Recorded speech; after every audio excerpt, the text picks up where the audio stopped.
엄마, 제발 며느리 좀 그만 괴롭혀요. 그 순간 세상이 멈췄습니다.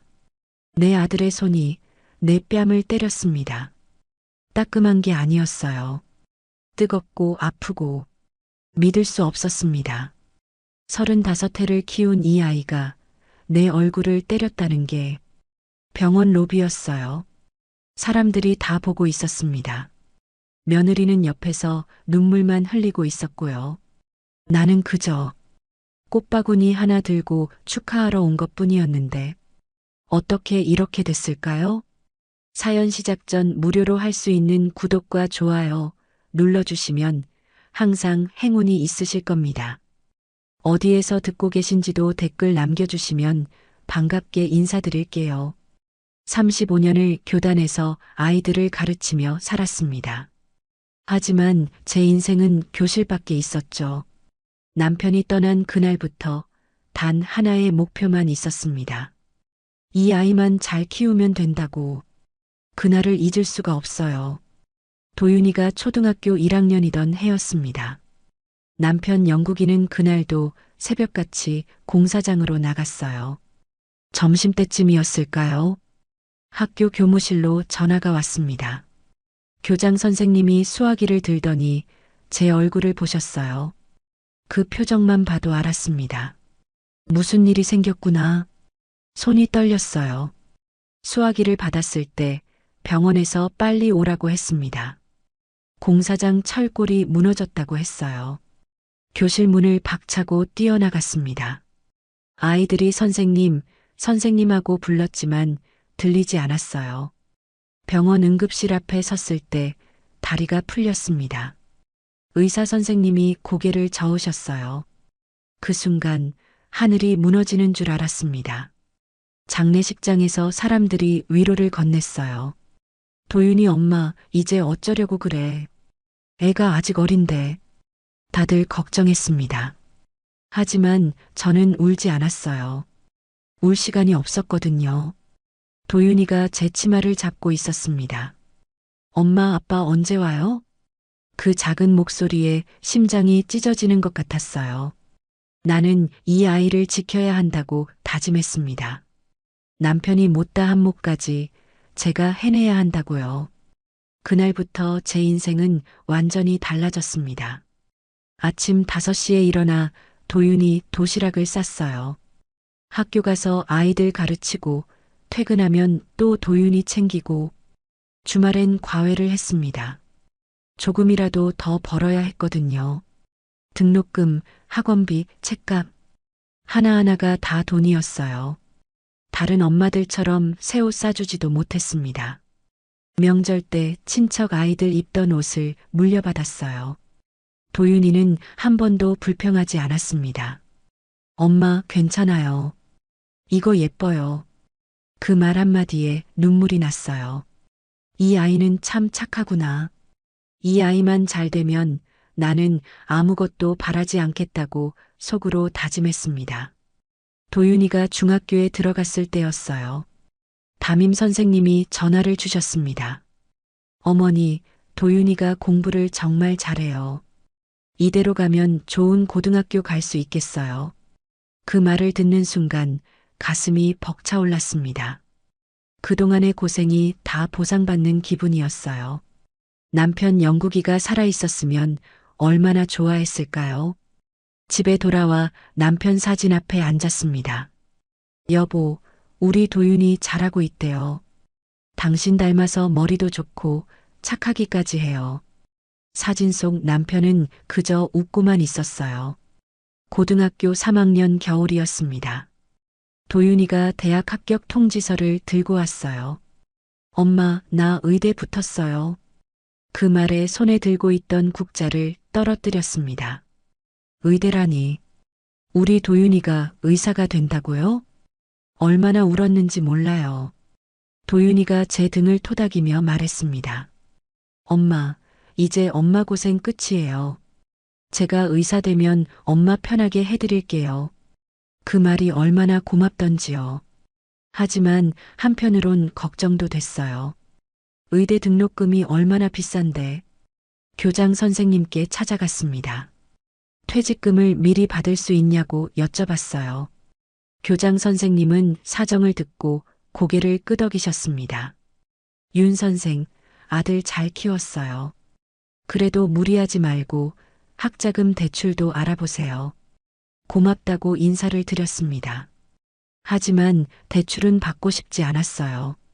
도윤이가 사회 나와서 빚부터 갚게 하고 싶지 않았거든요. 6년이 지났습니다. 그 6년이 어떻게 지나갔는지 기억도 안 나요. 상여금이 나오면 도윤이 생활비 보내고, 명절 보너스가 나오면 책값 보내고, 저는 그저 라면 끓여 먹고 된장찌개로 버텼습니다. 옷은 몇 년째 같은 걸 입었어요. 동료 선생님들이 윤 선생 옷이 왜 맨날 똑같아? 농담처럼 물었습니다. 저는 웃으며 넘겼어요. 이게 편해서요. 사실은 새 옷 살 돈이 없었습니다. 하지만 자존심이 있잖아요. 그러던 어느 날이었어요. 도윤이가 전화를 했습니다. 엄마, 나 다음 달에 의사 면허 나와요. 그 말에 눈물이 쏟아졌습니다. 정말이니? 정말 우리 도윤이가 의사가 되는 거니? 엄마, 다음 주에 가운 입는 날이에요. 와서 사진 찍어주세요. 그날을 손꼽아 기다렸습니다. 흰 가운을 입은 도윤이를 봤을 때 세상을 다 가진 기분이었어요. 얼마나 멋있던지요. 사진을 수십 장 찍었습니다. 도윤이는 쑥스러운 듯 웃었어요. 엄마, 이제 그만 찍어요. 아니야, 조금만 더. 엄마는 이 순간을 평생 기억하고 싶단다. 집에 돌아와 사진을 벽에 걸었습니다. 남편 사진 옆에요. 여보, 봤어요? 우리 도윤이 의사 됐어요. 당신이 살아계셨으면 얼마나 좋아했을까요? 그날 밤 남편의 옛날 물건을 정리하다가 낡은 노트를 발견했습니다. 남편이 공사장에서 쓰던 수첩이었어요. 펼쳐보니 남편 글씨가 있었습니다. 사람은 상처로 다시 선다. 무슨 뜻일까요? 남편이 왜 이런 문장을 적어뒀을까 궁금했습니다. 하지만 깊이 생각하지 않았어요. 그냥 남편이 어디선가 듣고 좋아서 적어둔 거겠거니 했습니다. 노트를 서랍에 넣었어요. 몇 달 뒤 도윤이가 또 전화를 했습니다. 엄마, 나 결혼해요. 심장이 쿵 내려앉는 것 같았어요. 결혼? 벌써? 엄마, 좋은 사람 만났어요. 이번 주말에 데리고 갈게요. 전화를 끊고 한참을 멍하니 앉아 있었습니다. 기쁜 건지 서운한 건지 모르겠더라고요. 도윤이가 결혼을 한다니. 이제 정말 어른이 된 거네요. 주말이 되었습니다. 도윤이가 여자를 데리고 왔어요. 이쪽은 서진아예요, 엄마. 진아는 공손하게 인사를 했습니다. 어머니, 처음 뵙겠습니다. 예쁘고 단정한 아이였어요. 도윤이가 좋아하는 게 눈에 보였습니다. 밥을 차려줬어요. 진아는 잘 먹는다며 칭찬을 했습니다. 어머니 손맛이 정말 좋으세요. 그 말에 기분이 좋았어요. 착한 며느리를 만났구나 싶었습니다. 하지만 뭔가 이상했어요. 진아가 웃을 때 눈은 웃지 않는 것 같았습니다. 기분 탓이겠거니 했어요. 도윤이가 행복해 보이니까 그걸로 됐다고 생각했습니다. 결혼 준비는 빠르게 진행됐어요. 진아 쪽에서 예식장도 잡고 청첩장도 만들었습니다. 저는 그저 축의금 모으는 게 전부였어요. 동료 선생님들께 청첩장 돌렸습니다. 다들 축하해 주셨어요. 윤 선생, 아들 장가 보내니 이제 속 편하겠네. 고맙다고 인사했습니다. 하지만 왜인지 마음 한구석이 불안했어요. 결혼식 날이었습니다. 도윤이는 정말 멋있었어요. 진아도 아름다웠고요.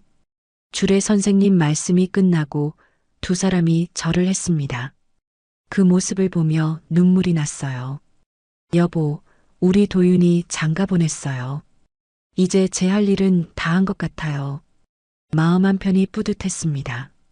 하지만 피로 연장에서 이상한 일이 있었어요. 지나 어머니가 저를 보더니 이렇게 말했습니다. 이제 사돈 어르신은 편히 쉬세요. 젊은 사람들 일은 젊은 사람들끼리 알아서 할 테니까요. 무슨 뜻인지 정확히 알 수 없었어요. 그냥 격려하는 말인가 싶었습니다. 네, 그렇게 하겠습니다. 그렇게 대답했어요. 하지만 가슴 한구석이 답답했습니다. 그날 밤 집에 혼자 돌아왔어요. 텅 빈 집이 더 넓어 보였습니다. 남편 사진 앞에 앉았어요. 여보, 도윤이 장가 잘 보냈어요. 이제 우리 할 일 다 한 거죠? 사진 속 남편은 그저 웃고만 있었습니다. 그날 밤 이상하게 잠이 오지 않았어요. 남편의 노트가 자꾸 생각났습니다. 사람은 상처로 다시 선다. 왜 이 문장이 자꾸 머릿속에 맴도는 걸까요? 며칠 뒤 도윤이에게 전화를 했습니다. 도윤아, 엄마가 반찬 좀 해줄까? 잠시 침묵이 흘렀어요. 엄마, 저희 바빠서요. 다음에 연락드릴게요. 전화가 끊겼습니다. 수화기를 내려놓고 한참을 멍하니 앉아 있었어요. 바쁘긴 하겠지. 신혼인데. 그렇게 스스로를 달랬습니다. 하지만 마음 한구석의 불안은 점점 커졌어요. 도윤이는 전화를 잘 받지 않았습니다. 문자 답장도 늦었고요. 한 달에 한 번 정도 겨우 통화할 수 있었어요. 그마저도 짧게 끝났습니다. 엄마 환자 봐야 해서 끊을게요. 네, 그래 바쁘겠구나. 전화를 끊고 나면 허전했어요. 이게 맞는 건가 싶었습니다. 그러던 어느 날 동네 신문에서 아들 병원 소식을 봤어요. 최도윤 내과의원 개업 예정. 심장이 철렁했습니다. 개업을 한다고? 나한테는 한마디도 없이? 신문을 다시 봤어요. 개업식 날짜까지 적혀 있었습니다. 손이 떨렸어요. 왜 아들은 나한테 말하지 않았을까요? 그날 밤 남편 사진 앞에 앉았습니다. 여보, 나 뭘 잘못한 걸까요? 도윤이가 나를 멀리하는 것 같아요. 사진 속 남편은 대답이 없었어요. 서랍을 열어 남편의 노트를 꺼냈습니다. 사람은 상처로 다시 선다. 이 문장이 이제는 무섭게 느껴졌어요. 상처가 온다는 뜻일까요? 나는 아직 모르고 있는 걸까요? 그날 밤 잠을 이룰 수 없었습니다. 창밖을 보니 달이 밝았어요. 35년을 교사로 살았고 35해를 엄마로 살았습니다. 하지만 이제 나는 누구일까요? 도윤이는 이제 자기 인생을 사는데 나는 무엇을 해야 할까요?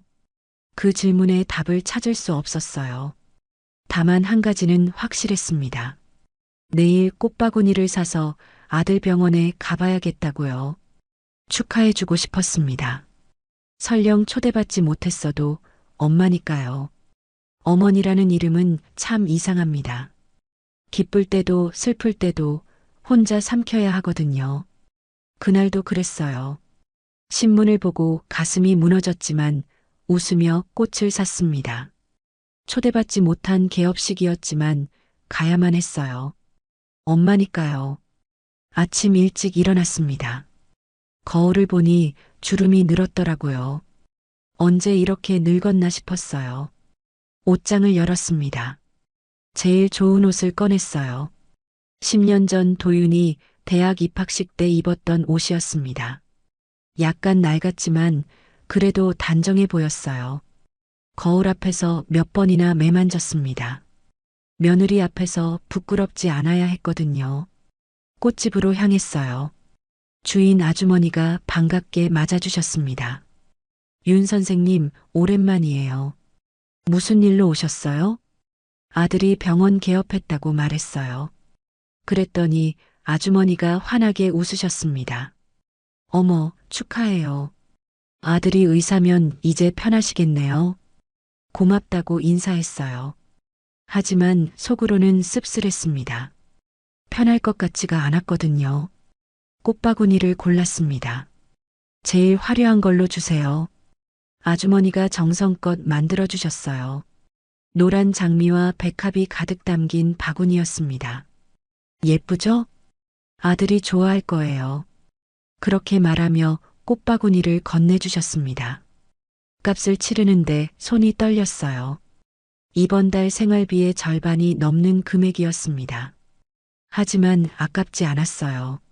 내 아들 개업식인데 이 정도는 해줘야죠. 버스를 2번 갈아타고 병원으로 향했습니다. 꽃바구니가 무거웠어요. 팔이 아팠지만 내려놓지 않았습니다. 사람들이 쳐다봤어요. 할머니, 어디 가세요? 아들 병원 개업식이라고 대답했습니다. 그랬더니 다들 축하한다고 했어요. 고맙다며 웃었습니다.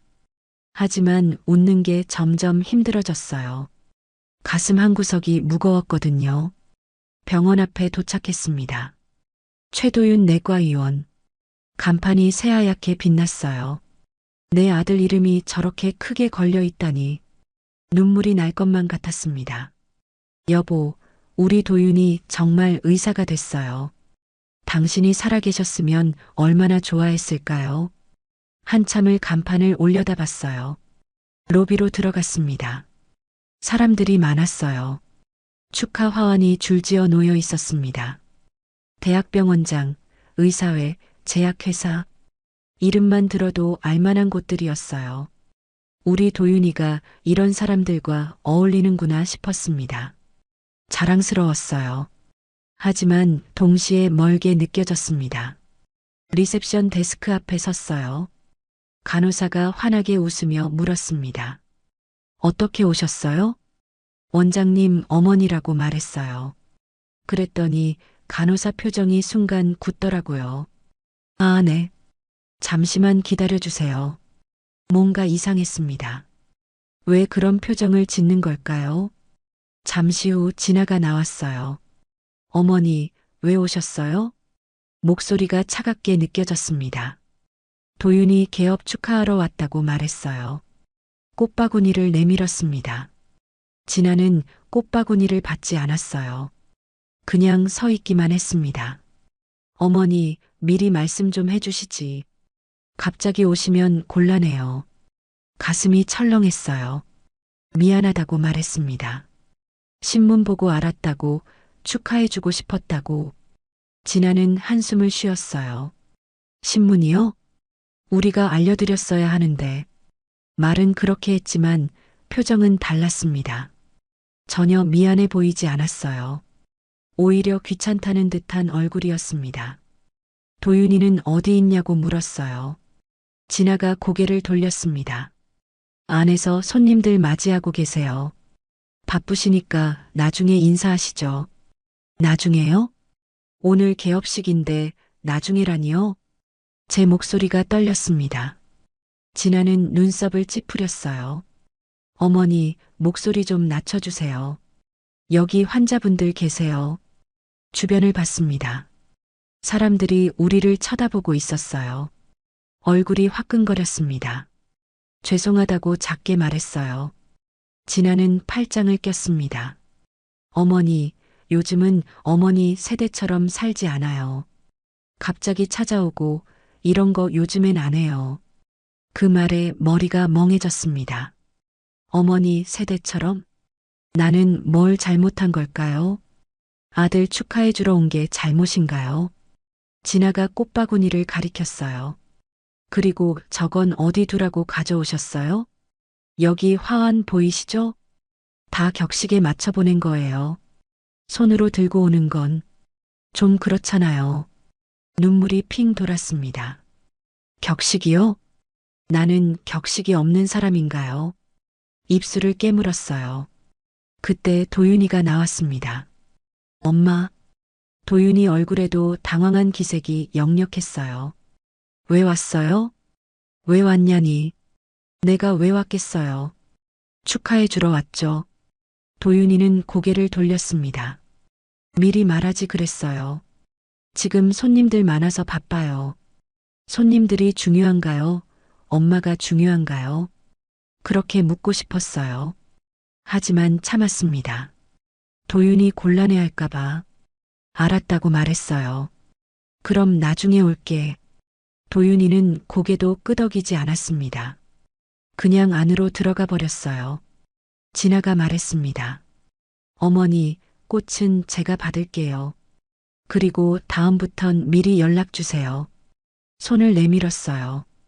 꽃바구니를 건넸습니다. 진아는 꽃을 받자마자 뒤돌아섰어요. 인사도 없이요. 로비에 혼자 남겨졌습니다. 사람들이 수군거리는 게 들렸어요. 저 사람 누구야? 원장님 어머니 같은데. 왜 혼자 서 있지? 얼굴이 뜨거웠습니다. 빨리 나가고 싶었어요. 발이 떨어지지 않았지만 억지로 걸었습니다.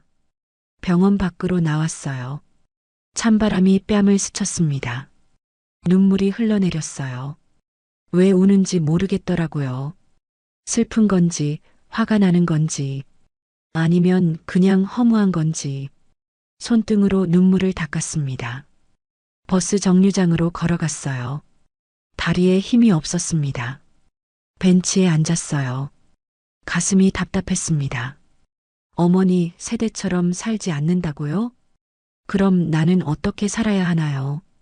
아들 위해 평생 산 게 잘못인가요?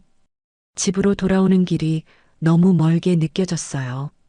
버스 안에서도 눈물이 계속 났습니다. 옆자리 아주머니가 괜찮냐고 물었어요. 괜찮다고 고개를 끄덕였습니다. 하지만 괜찮지 않았어요. 전혀요. 집에 도착했습니다. 문을 열고 들어섰을 때 집이 너무 조용했어요. 남편 사진이 보였습니다. 사진 앞에 주저앉았어요. 여보, 나 오늘 도윤이한테 갔다 왔어요. 병원 개업했더라고요. 근데 나를 반기지 않았어요. 목이 메었습니다. 며느리가 그러는데 요즘은 이렇게 살면 안 된대요. 갑자기 찾아가는 것도 안 된대요. 나는 평생 이렇게 살았는데 뭘 어떻게 바꿔야 할까요? 사진 속 남편은 대답이 없었어요. 부엌으로 갔습니다. 저녁을 먹어야 했는데 입맛이 없었어요. 냉장고를 열었다 닫았습니다. 그냥 물만 한 잔 마셨어요. 목이 말랐거든요. 아니, 목이 아니라 마음이 말랐는지도 모르겠어요. 그날 밤 도윤이한테 문자를 보냈습니다. 도윤아, 오늘 갑자기 가서 미안해. 엄마가 생각이 짧았구나. 다음엔 미리 연락할게. 답장이 오지 않았어요. 1시간을 기다렸습니다. 2시간을 기다렸어요. 자정이 넘어서야 답장이 왔습니다. 네. 딱 한 글자였어요. 그 한 글자가 칼처럼 가슴을 찔렀습니다. 네. 그게 다예요? 엄마가 미안하다고 했는데, 네. 핸드폰을 내려놓았어요. 천장을 바라봤습니다. 눈물이 또 흘렀어요. 다음 날 아침 학교에 갔습니다. 아이들이 선생님 안녕하세요 하고 인사했어요. 웃으며 대답했습니다. 하지만 웃는 게 힘들었어요. 동료 선생님이 물었습니다. 윤 선생, 안색이 안 좋은데 어디 아파요? 아니라고 손을 저었어요. 괜찮다고요. 수업 중에도 자꾸 어제 일이 떠올랐습니다. 진아의 차가운 목소리, 도윤이의 외면, 요즘은 어머니 세대처럼 살지 않아요. 그 말이 귀에서 맴돌았어요. 아이들이 선생님, 선생님하고 불렀습니다. 정신을 차리고 칠판을 봤어요. 뭘 쓰려고 했는지 기억이 안 났습니다. 퇴근하고 집으로 돌아왔어요. 우편함에 전단지가 가득했습니다. 하나하나 꺼냈어요. 그 중에 병원 광고 전단지가 있었습니다. 최도윤 내과의원 마이너스 정성껏 진료하겠습니다. 도윤이 사진이 실려 있었어요. 흰 가운을 입고 환하게 웃고 있었습니다. 환자들한테는 저렇게 웃는구나 싶었어요. 엄마한테는 그런 얼굴 본 지 오래됐는데 전단지를 냉장고에 붙였습니다. 자석으로 고정하고 한참을 바라봤어요. 우리 도윤이 정말 멋있어 보였습니다. 하지만 동시에 낯설었어요. 저 사람이 정말 내 아들이 맞나 싶었습니다. 며칠 뒤 시장에 갔어요. 반찬 재료를 사려고요. 도윤이 좋아하는 멸치볶음을 만들어 갖다 주려고 했습니다. 그런데 진아 말이 자꾸 떠올랐어요. 미리 연락하라고 했죠. 핸드폰을 꺼냈습니다. 도윤이한테 전화를 걸었어요. 신호음이 몇 번 울렸습니다. 받지 않았어요. 다시 걸었습니다. 이번에도 받지 않았어요. 세 번째 시도했을 때 문자가 왔습니다. 지금 진료 중이에요. 무슨 일이세요? 무슨 일이라니. 엄마가 전화하는데 무슨 일이어야 하나요? 그냥 보고 싶어서 건 건데. 문자를 보냈어요. 반찬해서 갖다 줄까 했는데. 괜찮으면 주말에 갈게. 답장이 바로 왔습니다. 엄마, 저희 바빠요. 그냥 편히 쉬세요. 편히 쉬라고요. 나는 쉬고 싶지 않은데. 도윤이 챙기는 게 제일인데. 손가락이 떨렸어요. 장바구니를 내려놓았습니다. 멸치를 집었다가 다시 내려놓았어요. 만들어봤자 갖다 줄 데가 없었습니다. 그냥 집으로 돌아왔어요. 빈손으로요. 집에 혼자 앉아 있었습니다. 시계 소리만 똑딱똑딱 들렸어요. 이렇게 조용한 집에서 앞으로 어떻게 살아야 할까요? 도윤이는 바쁘다고 하고, 나는 필요 없다고 하고, 그럼 나는 뭘 하며 살아야 하나요? 남편 사진을 봤습니다. 여보, 나 외로워요. 도윤이가 나를 멀리하는 것 같아요. 며느리도 나를 싫어하는 것 같고, 내가 뭘 잘못했을까요? 눈물이 또 흘렀어요. 서랍을 열어 남편의 노트를 꺼냈습니다. 사람은 상처로 다시 선다. 이 문장을 읽고 또 읽었어요. 상처로 다시 선다고요? 지금 내가 받는 이 상처가 나를 일으켜 세울 수 있을까요? 믿어지지 않았습니다. 그날 밤 창밖을 바라봤어요. 달이 밝았습니다. 저 달은 변함없이 떠 있는데 내 인생은 왜 이렇게 변했을까요? 도윤이를 위해 산 35년. 그 시간이 의미 없어진 것 같았어요. 가슴이 텅 빈 것처럼 허전했습니다. 핸드폰을 봤어요. 도윤이한테서 연락이 없었습니다. 며느리도 아무도. 나는 이제 정말 혼자구나 싶었어요. 핸드폰을 내려놓았습니다.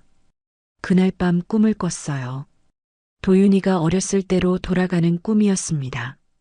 엄마 사랑해요. 엄마가 세상에서 제일 좋아요. 그렇게 말하며 웃던 도윤이. 하지만 꿈에서 깨어나니 현실이 더 쓰라렸어요. 아침에 일어나 거울을 봤습니다. 눈이 퉁퉁 부어 있었어요. 얼굴이 초췌했습니다. 물로 세수를 했어요. 하지만 기분은 나아지지 않았습니다. 학교에 가는 길 버스 안에서 생각했어요. 나는 앞으로 어떻게 살아야 할까요? 도윤이 없이 나만의 인생이 가능할까요? 답을 찾을 수 없었습니다. 다만 한 가지는 알았어요. 지금 이대로는 안 된다는 것. 겨울이 왔습니다. 창밖에 나뭇가지는 앙상했고 바람은 차가웠어요. 하지만 제일 추운 건 밖이 아니었습니다. 내 가슴속이었어요. 아들에게서 온기가 사라지고 있었거든요. 그날도 도윤이한테 전화를 걸었습니다. 벌써 일주일째 통화를 못했어요. 신호음이 길게 울렸습니다. 받지 않았어요. 다시 걸었습니다. 이번에도 똑같았어요. 세 번째 시도했을 때 문자가 왔습니다. 엄마, 지금 환자 보고 있어요. 나중에 연락드릴게요. 나중에요. 나중은 언제인가요? 핸드폰을 내려놓고 한숨을 쉬었어요. 도윤이는 바쁠 거예요. 의사니까요. 그렇게 스스로를 달랬습니다. 하지만 마음 한구석이 무너지는 것 같았어요. 예전엔 바빠도 전화를 받았는데, 예전엔 엄마 목소리 듣는 걸 좋아했는데, 언제부터 이렇게 변한 걸까요? 며칠 뒤 용기를 내서 도윤이 집에 가기로 했습니다. 미리 연락하라고 했죠. 문자를 보냈어요. 도윤아, 엄마가 내일 점심때 갈게. 밥 해줄게. 1시간 뒤 답장이 왔습니다. 엄마, 저희 내일 약속 있어요. 다음에요. 다음에라는 말이 자꾸 반복됐어요. 알았다고 답장을 보냈습니다. 그리고 물었어요. 그럼 언제가 괜찮아? 엄마가 시간 맞출게. 이번엔 답장이 오지 않았습니다. 1시간을 기다렸어요. 2시간을 기다렸습니다. 저녁이 되어서야 답이 왔어요. 요즘 너무 바빠요. 한가해지면 연락드릴게요. 핸드폰을 꼭 쥐었습니다. 손이 떨렸어요. 한가해지면이요? 아들이 언제 한가해지나요? 의사는 늘 바쁘잖아요. 그럼 나는 언제 우리 아들을 볼 수 있나요? 눈물이 핑 돌았습니다. 참았어요. 울면 안 됐습니다. 도윤이한테 부담 주고 싶지 않았거든요. 그냥 이해하기로 했어요. 아들이 바쁜 거라고, 나를 싫어하는 게 아니라고, 그렇게 믿으려 애썼습니다. 하지만 마음은 그렇지 않았어요. 밤마다 잠을 설쳤습니다. 도윤이 생각에 눈이 떠졌어요. 내가 뭘 잘못했을까요? 며느리가 싫어하는 건 알겠는데 도윤이까지 왜 그러는 걸까요? 천장을 보며 밤을 지새웠습니다. 어느 날 동네 슈퍼에 갔어요. 주인 아주머니가 물었습니다. 윤 선생님, 아들 잘 지내요? 의사 됐다며? 네, 잘 지낸다고 대답했어요. 하지만 목소리가 떨렸습니다. 아주머니가 눈치챘는지 물었어요. 얼굴이 안 좋은데 무슨 일 있어요? 아니라고 손을 저었습니다. 괜찮다고요. 하지만 괜찮지 않았어요. 계산을 하고 나오는데 다리에 힘이 없었습니다. 집으로 돌아오는 길이 너무 멀게 느껴졌어요. 그날 저녁 도윤이한테 또 문자를 보냈습니다. 도윤아, 엄마 목소리 듣고 싶어? 잠깐만 통화할 수 있어? 답장이 없었어요. 1시간이 지나도 2시간이 지나도 자정이 넘어서 답이 왔습니다. 엄마, 내일 일찍 수술 있어요. 먼저 자요. 그게 다였어요. 핸드폰을 던지고 싶었습니다. 하지만 참았어요. 베개에 얼굴을 묻고 울었습니다. 소리 없이요. 누가 들을까봐. 아니, 들어줄 사람이 없으니까. 다음날 학교에서 아이들을 가르쳤어요. 칠판에 글씨를 쓰는데 손이 떨렸습니다. 아이들이 선생님 괜찮으세요? 하고 물었어요. 괜찮다고 웃었어요. 하지만 웃는 게 점점 힘들어졌습니다. 동료 선생님이 쉬는 시간에 말했어요. 윤 선생, 요즘 많이 힘들어 보여요. 무슨 일 있어요? 고개를 저었습니다. 없다고요. 하지만 선생님은 알고 계신 것 같았어요. 아들 때문이죠? 아무 말도 하지 않았어요. 선생님이 손을 잡아주셨습니다. 윤 선생, 자식은 다 그래요. 크면 멀어지는 거예요. 섭섭해하지 마세요. 고맙다고 말했어요. 하지만 위로가 되지 않았습니다. 일주일이 더 지났어요. 도윤이한테서 연락이 없었습니다. 제가 먼저 연락했어요. 도윤아, 엄마가 이번 주말에 갈게.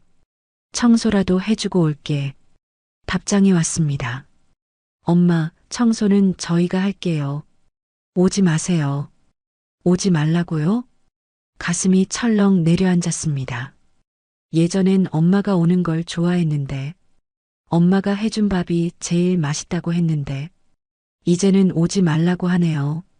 눈물이 또 흘렀어요. 그래도 포기할 수 없었습니다. 토요일 아침 반찬을 만들었어요. 도윤이가 좋아하는 멸치볶음, 김치찌개, 된장. 새벽부터 부엌에 서서 정성껏 만들었습니다. 통에 담아 보자기로 싸고 버스를 탔어요. 도윤이 집 앞에 도착했습니다. 아파트였어요. 깨끗하고 큰 아파트였습니다. 우리 도윤이가 여기 산다니. 자랑스러웠지만 동시에 멀게 느껴졌어요. 초인종을 눌렀습니다. 잠시 뒤 문이 열렸어요. 진아였습니다. 어머니, 왜 오셨어요? 목소리가 차가웠어요. 반찬 해왔다고 말했습니다. 진아는 한숨을 쉬었어요. 어머니, 미리 연락 안 하셨잖아요. 저희 나갈 준비하고 있었어요. 미안하다고 말했어요. 금방 갈 테니 이것만 놓고 가겠다고. 진아는 문을 반쯤만 열어놓았습니다. 들어오라는 말도 없었어요. 복도에 서서 집 안을 봤습니다. 깔끔하고 예뻤어요. 새 가구들이 놓여 있었습니다. 거실 벽에 액자가 걸려 있었어요. 가까이 가서 보고 싶었지만 들어갈 수 없었습니다. 진아가 문을 막고 서 있었거든요. 반찬통을 내밀었어요. 진아는 받지 않았습니다. 어머니, 저희 밖에서 사 먹어요. 반찬 필요 없어요. 그 말에 손이 멈췄습니다. 필요 없다고요? 목이 메었어요. 그래도 먹어봐라. 엄마가 정성껏 만들었다. 그렇게 말하고 싶었습니다. 하지만 말이 나오지 않았어요. 진아의 차가운 눈빛에 말문이 막혔습니다. 진아가 말했어요. 어머니, 앞으로는 정말 미리 연락 주세요.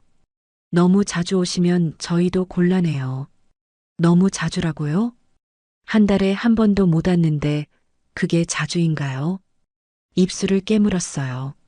알았다고 고개를 끄덕였습니다. 그럼 이건 그냥 가져가라고, 버리지 말고. 진아는 마지못해 받았어요. 표정이 귀찮다는 듯 했습니다. 감사 인사도 없었어요. 도윤이는 어디 있냐고 물었습니다. 진아가 안을 가리켰어요. 샤워 중이에요. 잠깐만 기다리면 안 되냐고 물었어요. 진아는 고개를 저었습니다. 저희 약속 시간 있어서요. 빨리 나가셔야 해요. 가슴이 무너지는 것 같았어요. 빨리 나가라고요? 나는 이 집 손님도 아닌가요? 도윤이 엄마인데. 하지만 아무 말도 하지 못했습니다. 알았다고 말했어요. 그럼 도윤이한테 엄마 다녀갔다고 전해달라고. 진아는 네 하고 대답했습니다. 그리고 문을 닫으려 했어요. 잠깐만이라고 손을 들었습니다. 진아가 멈췄어요. 화장실 좀 쓸 수 있냐고 물었어요. 여기까지 오느라 급했거든요. 진아는 눈살을 찌푸렸습니다. 빨리 다녀오세요. 집 안으로 들어갔습니다. 화장실은 거실 옆이었어요. 볼일을 보고 나오는데 거실 벽이 보였습니다. 그때 그걸 봤어요. 액자가 아니었습니다. 명패였어요. 가까이 다가갔습니다. 최도윤 의원. 그 아래 작은 글씨로 이렇게 적혀 있었어요. 대표원장 서진아. 심장이 멎는 줄 알았습니다. 대표원장이요? 며느리가요? 도윤이가 아니라 진아가 대표원장이라고요? 손이 떨렸어요. 명패를 다시 봤습니다. 분명했어요. 대표원장 서진아. 그 순간 머릿속이 복잡해졌습니다. 도윤이 병원인데 왜 진아가 대표원장이죠? 뭔가 이상했어요. 아니, 이상한 정도가 아니었습니다. 뭔가 잘못되어 가고 있었어요. 진아의 목소리가 들렸습니다. 어머니, 다 하셨어요? 네, 하고 대답했어요. 명패에서 눈을 떼지 못했습니다. 진아가 다가왔어요. 뭘 보시는 거예요? 아무것도 아니라고 말했습니다. 빨리 나왔어요. 진아가 문까지 따라왔습니다. 그럼 조심히 들어가세요. 문이 닫혔어요. 복도에 혼자 남겨졌습니다. 다리에 힘이 풀렸어요. 벽에 기대 섰습니다. 대표원장 서진아. 그 글씨가 눈에 아른거렸어요. 엘리베이터를 타고 내려왔습니다. 아파트 밖으로 나왔어요. 찬바람이 뺨을 때렸습니다. 하지만 추운 줄 몰랐어요. 머릿속이 복잡했거든요. 벤치에 앉았습니다. 명패 생각이 자꾸 났어요. 왜 도윤이가 아니라 진아가 대표원장이죠? 병원은 도윤이 이름으로 되어 있잖아요. 뭔가 숨기는 게 있는 건 아닐까요? 핸드폰을 꺼냈습니다. 도윤이한테 전화를 걸었어요. 받지 않았습니다. 문자를 보냈어요. 도윤아, 엄마 집에 갔다 왔어. 반찬 놓고 왔어. 그런데 물어볼 게 있는데 답장이 왔습니다. 엄마, 지금 바빠요. 나중에 통화해요. 나중에요. 또 나중이라고 하네요. 언제까지 나중인가요?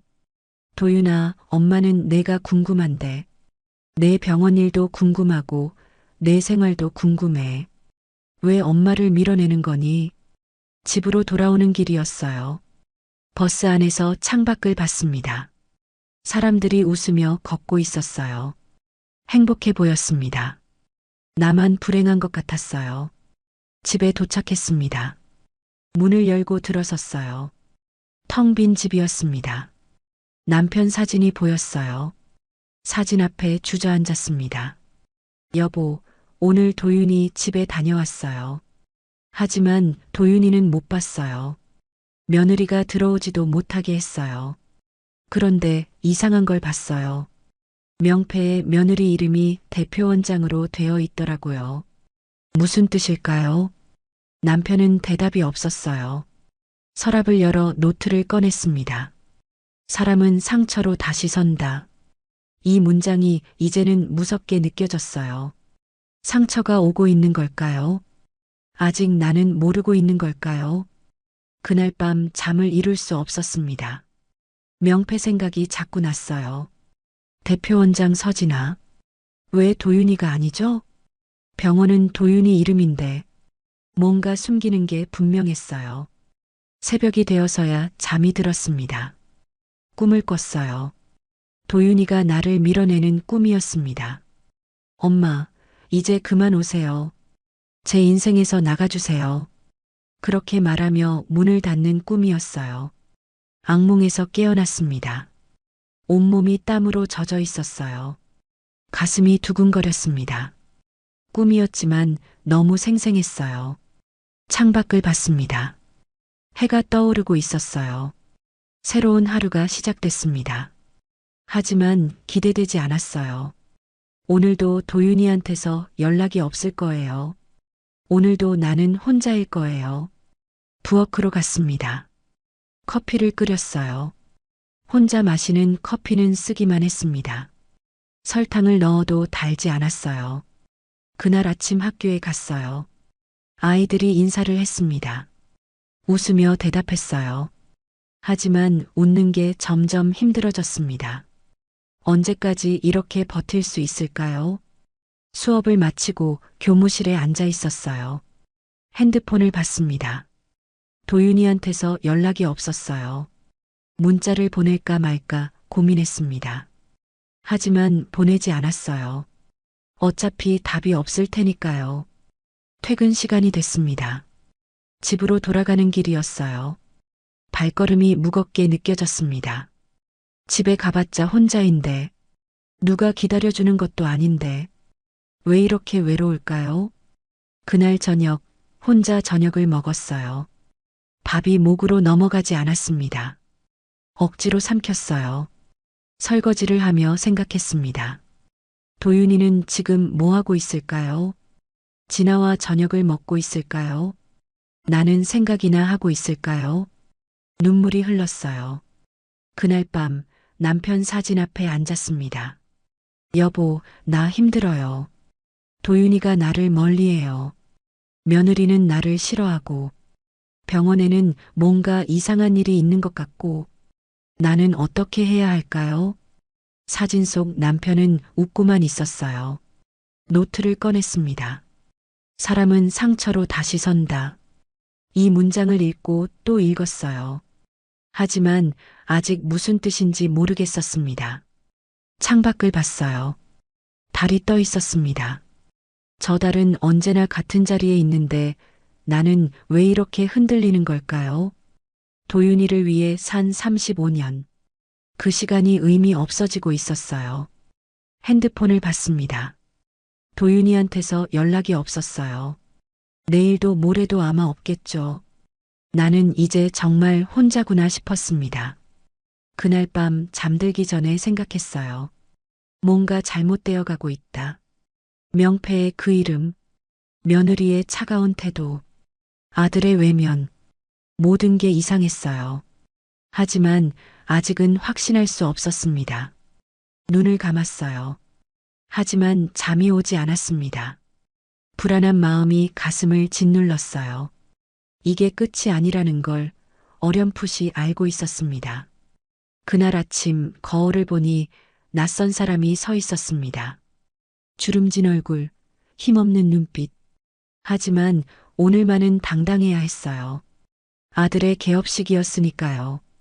초대받지 못했어도 가야만 했습니다. 일주일 전 우편함에서 전단지를 발견했어요. 최도윤 내과의원 성대한 개업식에 여러분을 초대합니다. 심장이 철렁했습니다. 나한테는 한마디도 없이요? 도윤이한테 문자를 보냈어요. 도윤아, 전단지 봤어. 개업식 한다며? 엄마도 가도 되지? 답이 왔습니다. 엄마, 개업식은 그냥 형식적인 거예요. 안 오셔도 돼요. 가슴이 무너졌어요. 다시 문자를 보냈습니다. 그래도 엄마는 가고 싶어? 축하해주고 싶단다. 엄마 마음대로 하세요. 그 말이 칼처럼 가슴을 찔렀어요. 개업식 당일 제일 좋은 옷을 입었습니다. 10년 전 도윤이 대학 입학식 때 입었던 옷이었어요. 꽃집에서 제일 큰 바구니를 샀습니다. 7만 원, 한 달 생활비의 절반이 넘는 금액이었어요. 하지만 아깝지 않았습니다. 내 아들 개업식인데 이 정도는 해줘야죠. 병원 앞에 도착했어요. 최도윤 내과의원. 간판이 새하얗게 빛났습니다. 로비로 들어갔어요. 사람들이 가득했고 화환이 줄지어 있었습니다. 대학병원장, 제약회사 대표이사.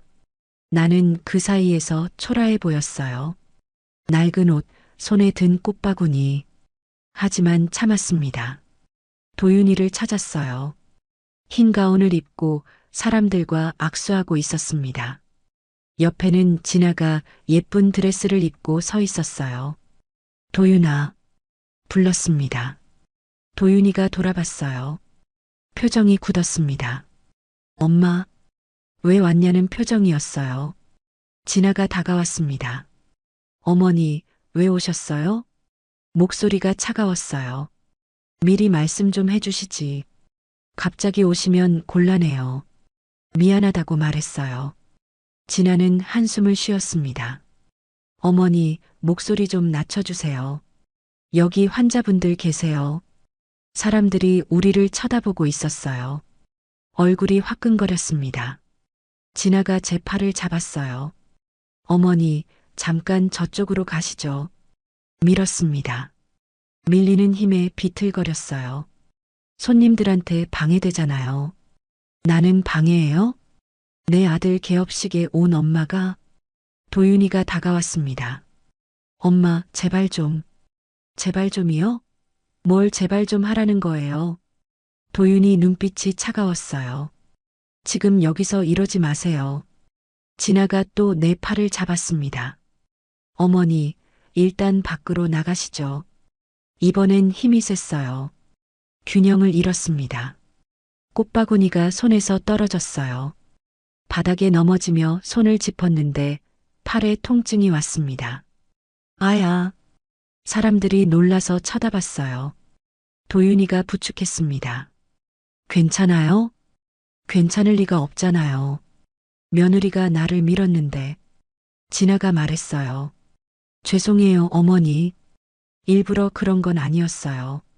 목소리에 미안함이 없었어요. 사람들이 웅성거렸습니다. 큰일 났네. 저 어르신 괜찮으세요? 부끄러웠습니다. 일어났어요. 꽃바구니가 바닥에 쏟아져 있었습니다.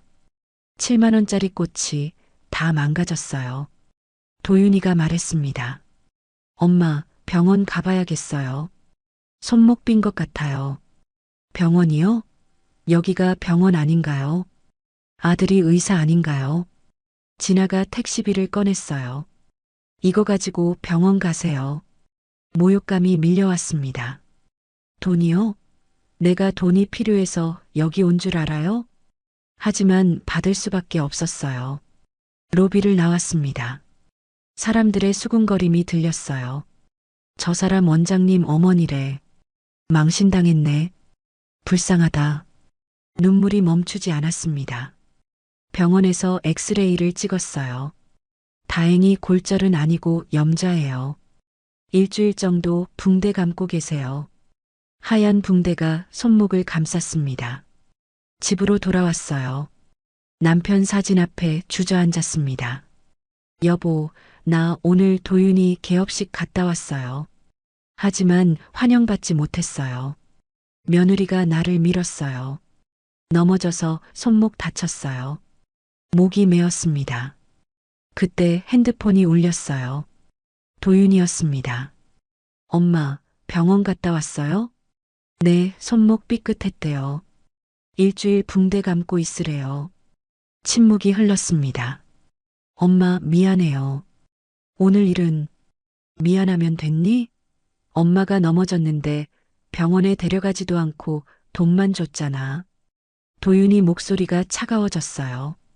엄마, 오늘 중요한 날이었어요. 손님들 많았고요.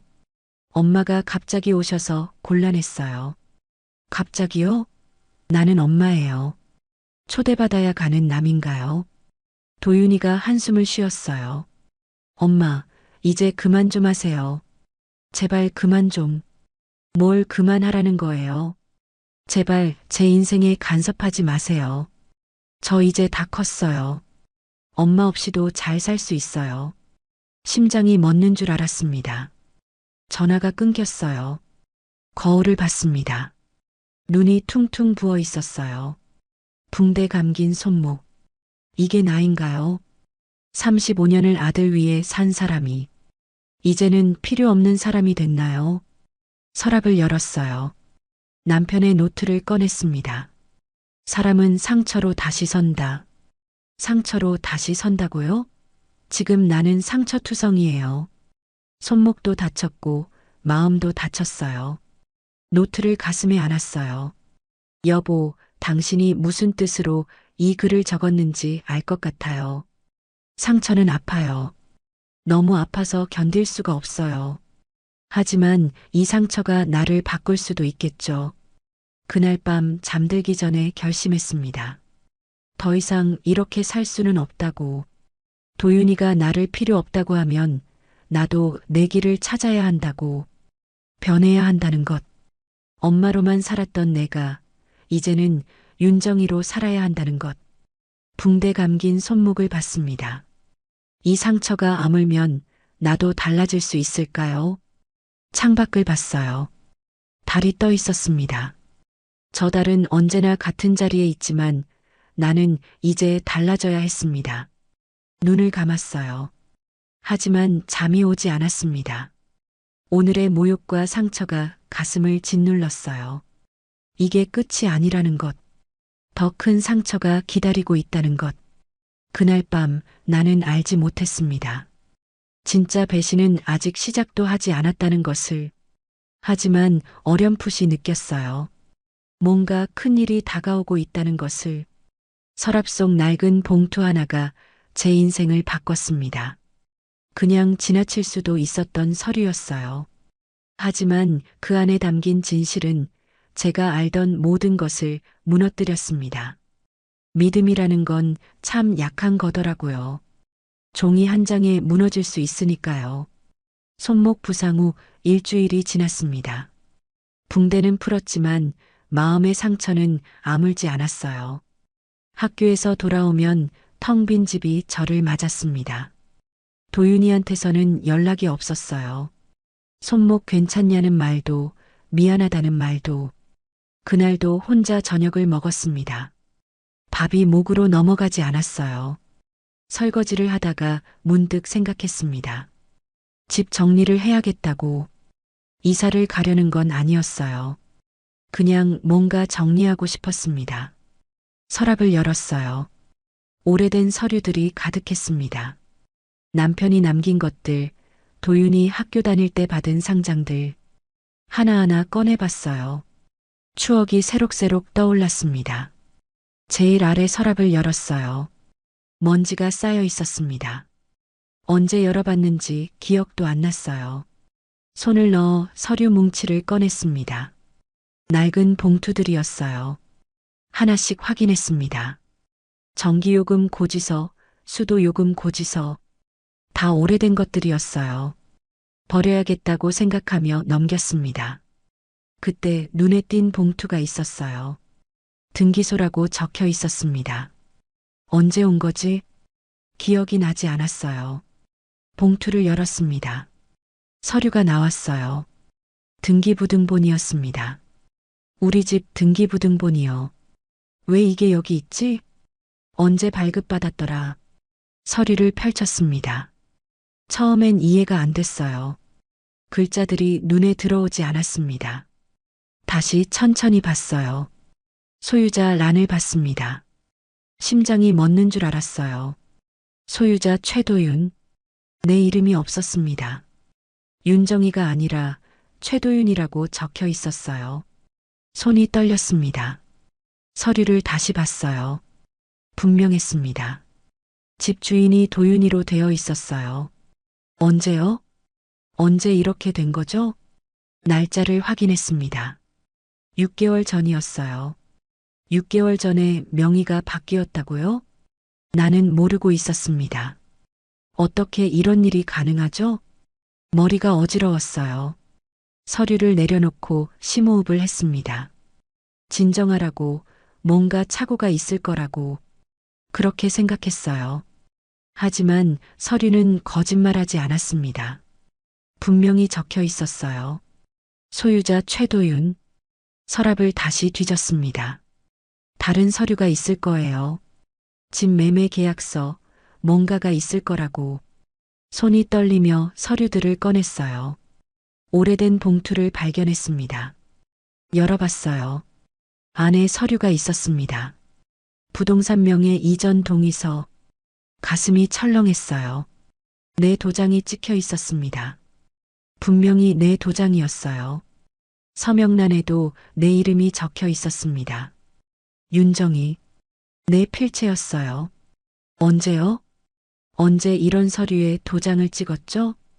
기억을 더듬었습니다. 머릿속이 하얗게 변했어요. 아무 생각도 나지 않았습니다. 그때 떠올랐어요. 6개월 전 진아가 우리 집에 왔던 날이요. 도윤이 결혼하고 얼마 안 됐을 때였습니다. 진아가 서류 뭉치를 들고 왔었어요. 그날이 생생하게 기억났습니다. 진아가 현관문을 열고 들어왔어요. 어머니, 잠깐 서류 좀 확인해 주세요. 무슨 서류냐고 물었습니다. 병원 운영 관련 서류예요. 그때 진아가 말했어요. 어머니, 병원 하려면 담보가 필요해요. 도윤이 신용으로는 대출이 안 돼요. 그래서 어머니 집을 담보로 잡으려고요. 걱정하지 마세요. 형식적인 거예요. 형식적이라고 했어요. 곧 갚을 거니까 걱정 말라고. 나는 믿었습니다. 우리 아들이 의사 되는데 이 정도는 도와줘야죠. 도장을 찍었어요. 그런데 담보가 아니었습니다. 명예 이전이었어요. 집이 아예 도윤이 이름으로 넘어간 거였습니다. 속았어요. 아니, 속은 게 아니라 도둑 맞은 거였어요. 서류를 꼭 쥐었습니다. 손이 떨렸어요. 분노가 치밀어 올랐습니다. 어떻게 이럴 수가 있죠? 며느리가, 아들이 나를 이렇게 속일 수가 있나요? 핸드폰을 집어들었습니다. 도윤이한테 전화를 걸었어요. 신호음이 울렸습니다. 받지 않았어요. 다시 걸었습니다. 세 번째 시도했을 때 받았어요. 여보세요. 도윤이 목소리가 들렸습니다. 피곤한 목소리였어요. 집이 내 이름으로 바뀐 거 알고 있었니? 소리쳤어요. 침묵이 흘렀습니다. 도윤이가 한숨을 쉬었어요. 엄마, 그거요? 그거라고? 내 집이 도둑 맞은 건데 그거라고 하는 거야? 목소리가 떨렸습니다. 도윤이가 말했어요. 엄마, 진정하세요. 진정하라고요? 어떻게 진정해요? 내 집이 없어졌는데 소리가 커졌어요. 도윤이 목소리도 높아졌습니다. 엄마, 지금 밖이에요. 조용히 좀 해주세요. 조용히요? 지금 그게 중요해요? 눈물이 흘렀습니다. 도윤이가 말했어요. 나중에 통화하죠. 전화를 끊으려 했어요. 끊지 마. 소리쳤습니다. 당장 설명해. 왜 집이 내 이름이야? 도윤이가 짜증 섞인 목소리로 말했어요. 엄마, 병원 운영하려면 필요했어요. 필요했다고요? 그럼 나한테 말을 하지 그랬어요? 담보라고 했잖아. 명예 이전인 줄 알았으면 도장 안 찍었어. 도윤이가 대답했어요. 엄마, 어차피 나중에 엄마 거잖아요. 나중에요? 나중이 언제예요? 나는 지금 집이 없는 사람이라고. 목이 메었습니다. 도윤이가 한숨을 쉬었어요. 엄마, 계속 거기 사시면 되잖아요. 그게 중요한 게 아니잖아. 속였다는 게 문제지. 소리쳤어요. 도윤이가 차갑게 말했습니다. 엄마, 저 지금 바빠요. 이따 얘기해요. 전화가 끊겼습니다. 핸드폰을 바닥에 내던졌어요. 화면이 깨졌습니다. 하지만 상관없었어요. 주저앉았습니다. 서류를 바라봤어요. 소유자 최도윤. 그 글씨가 눈에 박혔습니다. 35년을 산 집이었어요. 남편과 함께 장만한 집, 도윤이를 키운 집, 그 집이 이제 내 것이 아니라고요? 눈물이 멈추지 않았습니다. 배신당했어요. 믿었던 아들한테, 내가 목숨처럼 아낀 아들한테, 며느리가 주도한 거겠죠. 진아가 도윤이를 부추긴 거예요. 하지만 도윤이도 알고 있었습니다. 나를 속인 거예요. 엄마를 속였어요. 얼마나 울었는지 모르겠어요. 바닥에 주저앉아 한없이 울었습니다. 목이 쉬도록 울었어요. 밤이 깊어갔습니다. 남편 사진을 봤어요. 사진 앞으로 기어갔습니다. 여보, 우리 도윤이가 나를 배신했어요. 집을 가져갔어요. 나한테 거짓말하고 서류에 도장 찍게 하고 이제 나는 집도 없는 사람이에요. 사진 속 남편은 슬픈 얼굴로 저를 보는 것 같았어요. 서랍을 열었습니다. 노트를 꺼냈어요. 사람은 상처로 다시 선다. 이 문장을 읽고 또 읽었습니다. 상처로 다시 선다고요? 여보, 지금 저는 너무 아파요. 집도 잃고 아들도 잃은 것 같아요. 이 상처가 저를 일으켜 세울 수 있을까요? 노트를 가슴에 안았어요. 한참을 그렇게 앉아 있었습니다. 새벽이 됐어요. 창밖이 밝아오고 있었습니다. 더 이상 눈물이 나지 않았어요. 울 만큼 울었나 봐요. 일어났습니다. 거울을 봤어요. 눈이 퉁퉁 부은 얼굴이었습니다. 하지만 눈빛이 달라져 있었어요. 슬픔이 아니었습니다. 분노도 아니었어요. 결심이었습니다. 이대로 무너질 수는 없다는. 부엌으로 갔어요. 물을 한 잔 마셨습니다. 차가운 물이 목을 타고 내려갔어요. 정신이 또렷해졌습니다. 생각했어요. 이제 어떻게 해야 하죠? 집을 되찾아야 하나요? 아니면 그냥 포기하고 살아야 하나요? 포기할 수 없었어요. 이건 내 집이에요. 남편과 함께 평생 일해서 산 집이라고요. 도윤이한테 줄 생각은 있었어도 빼앗길 생각은 없었습니다. 책상 앞에 앉았어요. 컴퓨터를 켰습니다. 검색했어요. 제3명의 사기 대응 방법. 여러 글이 나왔습니다. 법률구조공단을 찾아가라고 했어요. 사기에 해당한다고, 되찾을 수 있다고 했습니다.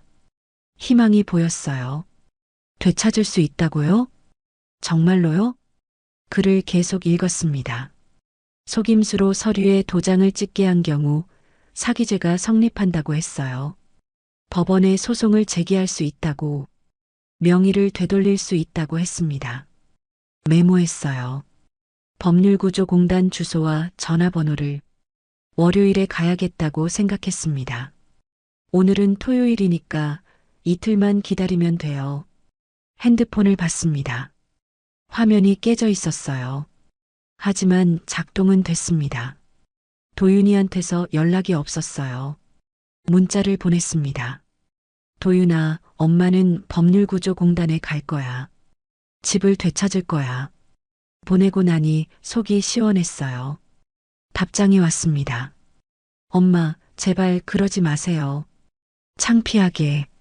창피하다고요? 누가 누구를 창피하게 한 건데요? 다시 문자를 보냈어요. 창피한 건 너야. 엄마를 속인 내가 창피한 거지. 보내고 핸드폰을 내려놓았습니다. 남편 사진을 봤어요. 여보, 나 이제 싸울 거예요. 도윤이한테 당하고만 있지 않을 거예요. 내 집을 되찾을 거예요. 그리고 내 인생도 되찾을 거예요. 노트를 펼쳤습니다. 사람은 상처로 다시 선다. 이제 알 것 같았어요. 이 문장의 뜻을요. 상처는 나를 무너뜨리려 했어요. 하지만 동시에 나를 일으켜 세웠습니다. 이 배신이 없었다면 나는 평생 도윤이한테 매달려 살았을 거예요. 하지만 이제는 달라요. 일어서야 했어요. 내 힘으로요. 도윤이 없이도 나는 살 수 있어요. 아니, 살아야 해요. 창밖을 봤습니다. 해가 떠올랐어요. 새로운 하루였습니다. 새로운 시작이었어요. 옷을 갈아입었습니다. 세수를 하고 머리를 빗었어요. 거울을 봤습니다. 눈은 부어 있었지만 눈빛은 달랐어요. 나는 윤정이입니다. 도윤이 엄마가 아니라 윤정이에요. 68년을 살아온 한 사람. 이제는 나를 위해 살 거예요. 월요일이 기다려졌습니다. 법률구조공단에 가서 상담을 받을 거예요. 집을 되찾는 절차를 밟을 거예요. 그리고 그 후에는요? 그 후는 아직 모르겠어요. 하지만 한 가지는 확실했습니다. 도윤이를 위한 삶은 끝났다는 것. 이제부터는 나를 위한 삶이 시작된다는 것. 남편 사진 앞에 앉았어요. 여보, 이제 나도 내 인생을 살게요. 당신이 남긴 그 문장처럼요. 상처로 다시 서는 거예요. 노트를 덮었습니다. 서랍에 넣지 않았어요. 책상 위에 놓아뒀습니다. 매일 볼 수 있도록요. 사람은 상처로 다시 선다. 그날 밤 처음으로 편히 잤어요. 눈물 없이 잤습니다. 꿈도 꾸지 않았어요. 깊은 잠이었습니다. 아침에 일어났을 때 몸이 가벼웠어요. 마음도 가벼웠습니다. 아직 집을 되찾지도 못했는데 말이에요. 하지만 희망이 생겼어요. 싸울 수 있다는 희망, 무너지지 않을 수 있다는 희망, 그리고 다시 시작할 수 있다는 희망이요. 월요일 아침이 밝았습니다. 법률구조공단 주소를 확인했어요. 버스 노선을 검색했습니다. 준비했어요.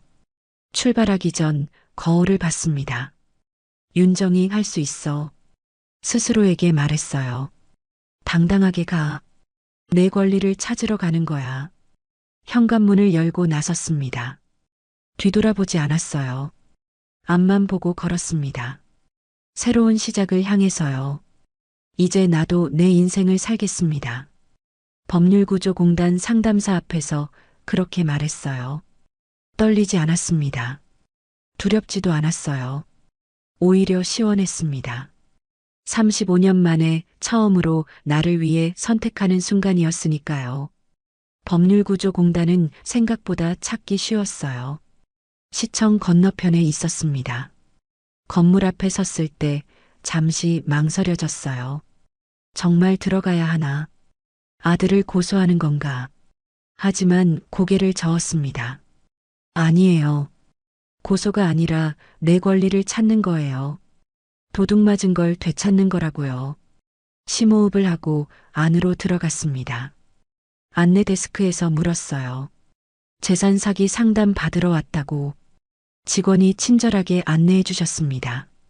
3층 상담실로 가라고 했어요. 엘리베이터를 탔습니다. 상담실 문을 열었어요.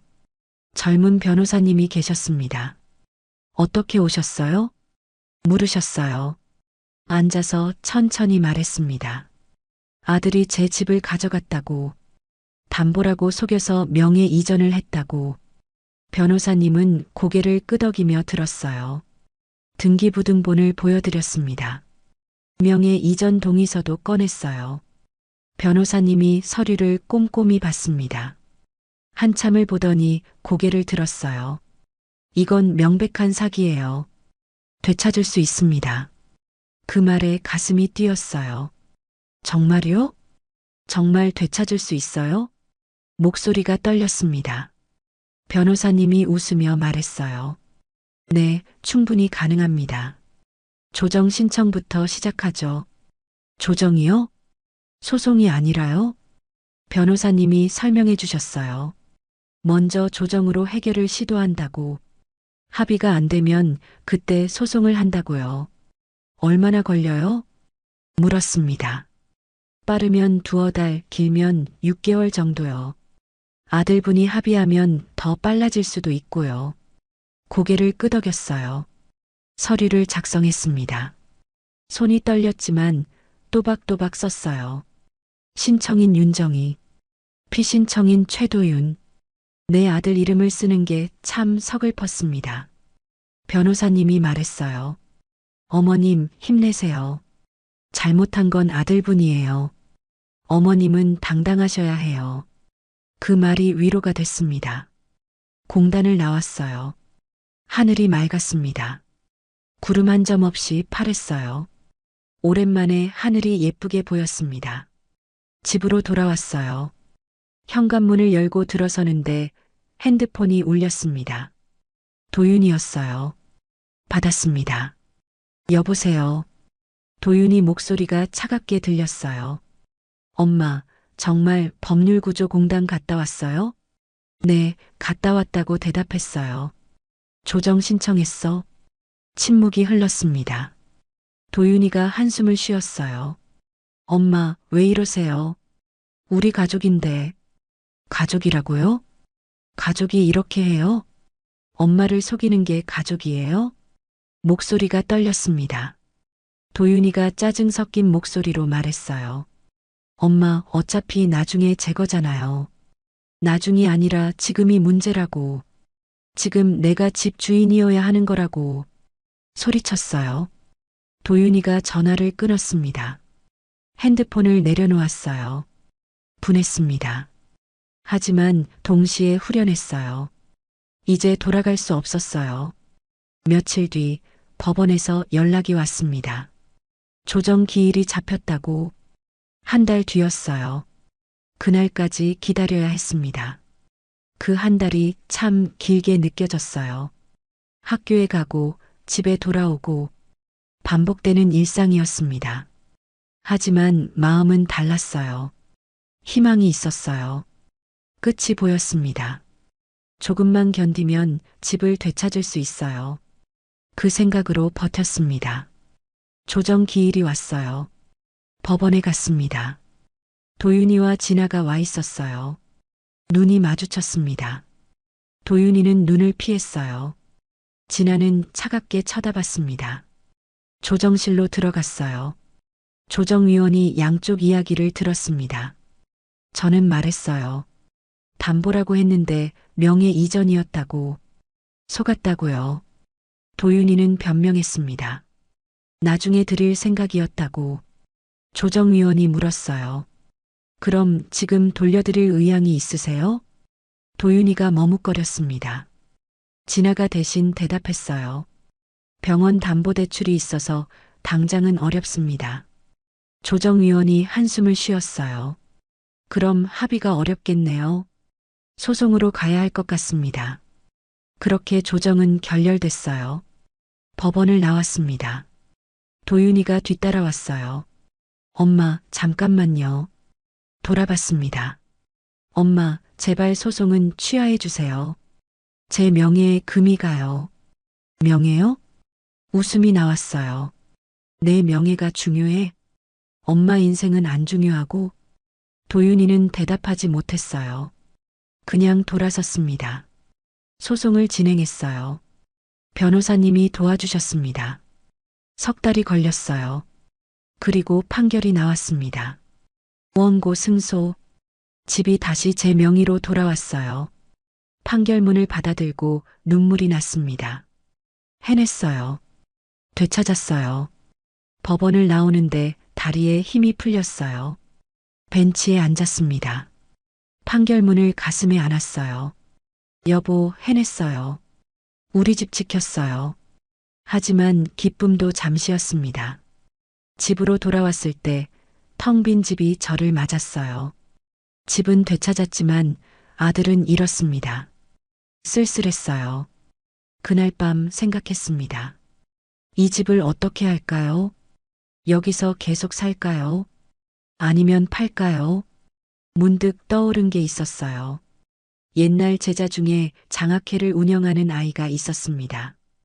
가난한 학생들을 돕는 일을 했어요. 전화번호를 찾았습니다. 전화를 걸었어요. 선생님, 제자가 반가워했습니다. 오랜만이라고 어떻게 지내냐고 물었어요. 이야기를 했습니다. 집을 기부하고 싶다고, 어려운 학생들에게 장학금으로 써달라고. 제자가 놀랐어요. 선생님, 정말이요? 정말이라고 대답했어요. 나는 이제 혼자니까. 큰 집 필요 없어. 작은 방 하나면 충분해. 대신 이 돈으로 아이들이 공부했으면 좋겠어. 제자가 눈물 섞인 목소리로 말했어요. 선생님, 감사합니다. 꼭 좋은 일에 쓰겠습니다. 고맙다고 인사했어요. 집을 정리했습니다. 필요 없는 물건들을 버렸어요. 남편 사진, 노트, 옷 몇 벌. 그것만 챙겼습니다. 작은 월세방을 구했어요. 복지관 근처였습니다. 원룸이었지만 깨끗했어요. 햇볕도 잘 들었습니다. 이사하는 날이었어요. 짐이 많지 않았습니다. 트럭도 필요 없었어요. 택시 한 대면 충분했습니다. 새 집 열쇠를 받았어요. 문을 열고 들어갔습니다. 작았지만 포근했어요. 여기서 새로 시작하면 되는 거예요. 짐을 풀었습니다. 남편 사진을 벽에 걸었어요. 노트를 책상 위에 놓았습니다. 사람은 상처로 다시 선다. 창밖을 봤어요. 복지관이 보였습니다. 아이들이 뛰어놀고 있었어요. 웃음소리가 들렸습니다. 복지관에 가봐야겠다고 생각했어요. 자원봉사를 하고 싶었습니다. 아이들을 가르치고 싶었어요. 다음 날 찾아갔습니다. 복지관 관장님이 반겨주셨어요. 선생님이셨던 분이라며 환영했습니다. 한글 교실이 필요하다고 했어요. 할 수 있냐고 물었습니다. 물론이라고 대답했어요. 그게 제 일이었으니까요. 35년 동안 해온 일이잖아요. 다음 주부터 시작하기로 했습니다. 첫 수업 날이었어요. 아이들이 5명 왔습니다. 초등학생들이었어요. 눈망울이 반짝였습니다. 자기소개를 했어요. 선생님은 윤정이에요. 여러분과 함께 공부하게 됐어요. 잘 부탁해요. 아이들이 박수를 쳤습니다. 수업을 시작했어요. 가나다를 가르쳤습니다. 아이들이 따라 읽었어요. 까나다. 목소리가 예뻤습니다. 수업이 끝나고 한 아이가 다가왔어요. 선생님, 재미있었어요. 다음 주도 와주세요. 그 말에 눈물이 날 뻔했습니다. 집으로 돌아왔어요. 작은 방이었지만 따뜻했습니다. 남편 사진 앞에 앉았어요. 여보, 나 오늘 수업했어요. 아이들이 정말 예쁘더라고요. 노트를 펼쳤습니다. 사람은 상처로 다시 선다. 이제 이 문장의 뜻을 완전히 알 것 같았어요. 상처는 나를 무너뜨렸지만 동시에 일으켜 세웠어요. 도윤이를 위해 산 35년. 그 시간이 끝났습니다. 이제는 나를 위해 그리고 아이들을 위해 살 거예요. 새로운 시작이었어요. 핸드폰을 받습니다. 도윤이한테서 연락이 없었어요. 소송으로 한 번도 연락하지 않았습니다. 괜찮았어요. 아프지 않았습니다. 이미 마음을 비웠거든요. 도윤이는 도윤이 인생을 살고 나는 내 인생을 사는 거예요. 그걸로 충분했습니다. 며칠 뒤 장학회에서 연락이 왔어요.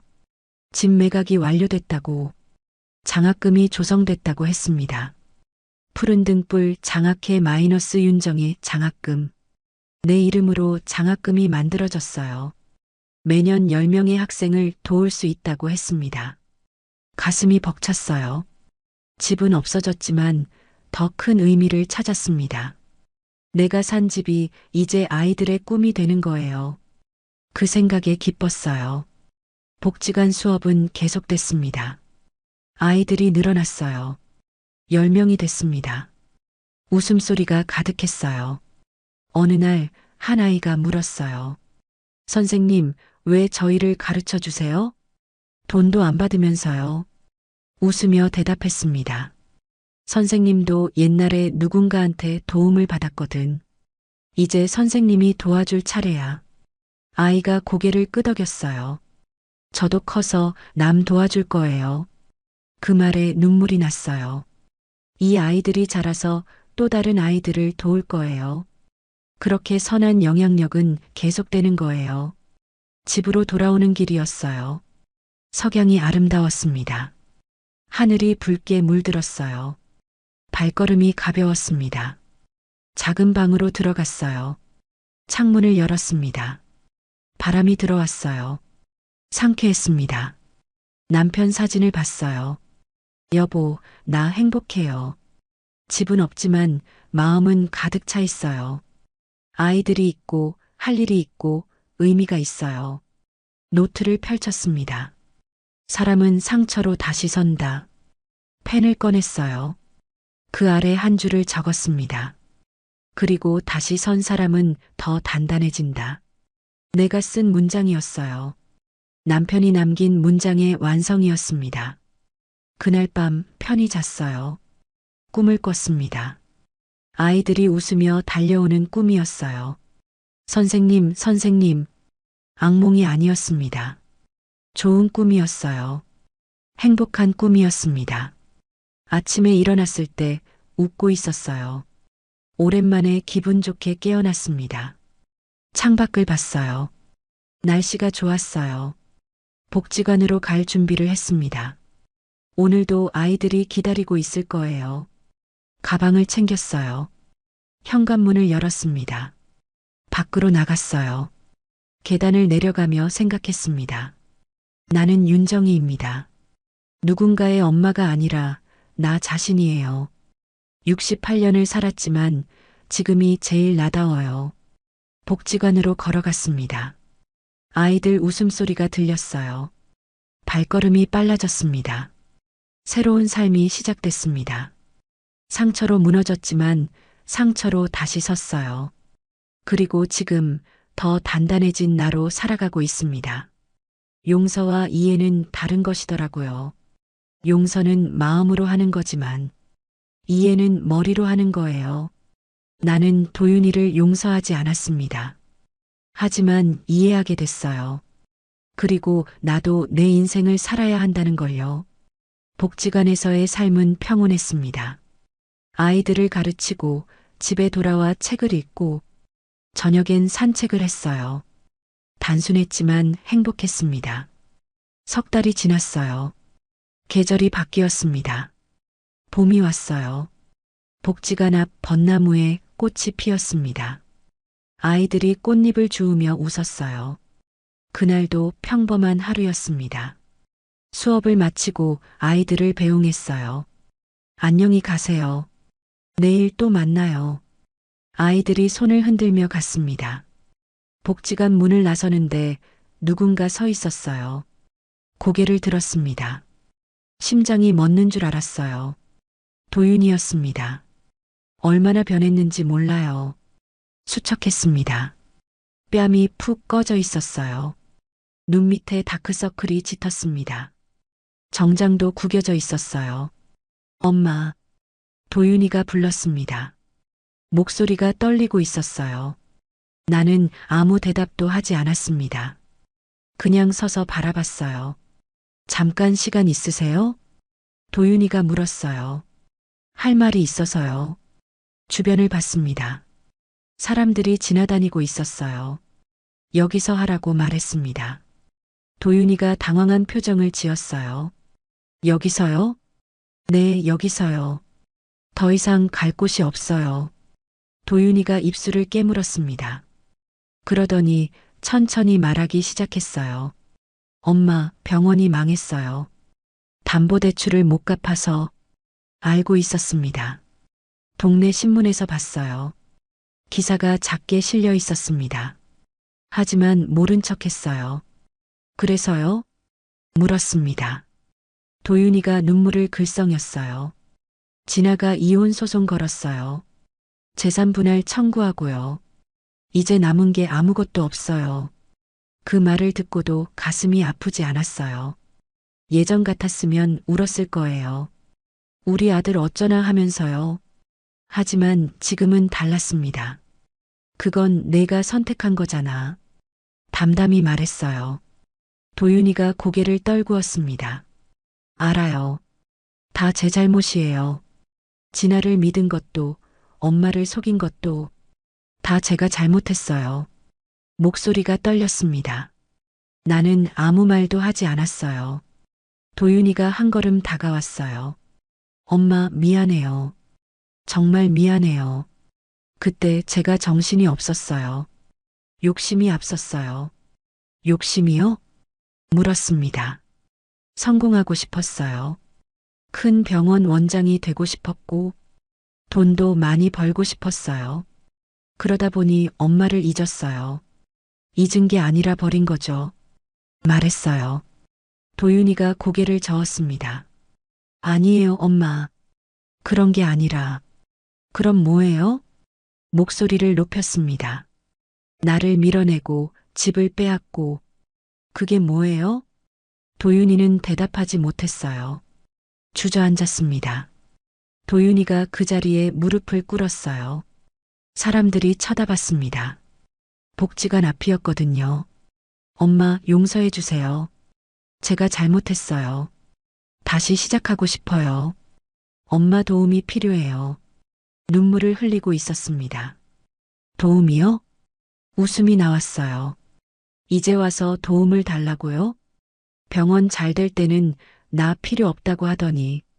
도윤이가 바닥에 이마를 대고 절했어요. 엄마, 제발요. 다시 한 번만 기회를 주세요. 잘못했어요. 사람들이 수군거렸습니다. 저 사람들 뭐야? 아들이 엄마한테 빌고 있네. 무슨 일 있나 봐.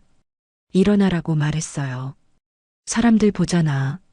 도윤이가 고개를 들었습니다. 얼굴이 눈물범벅이었어요.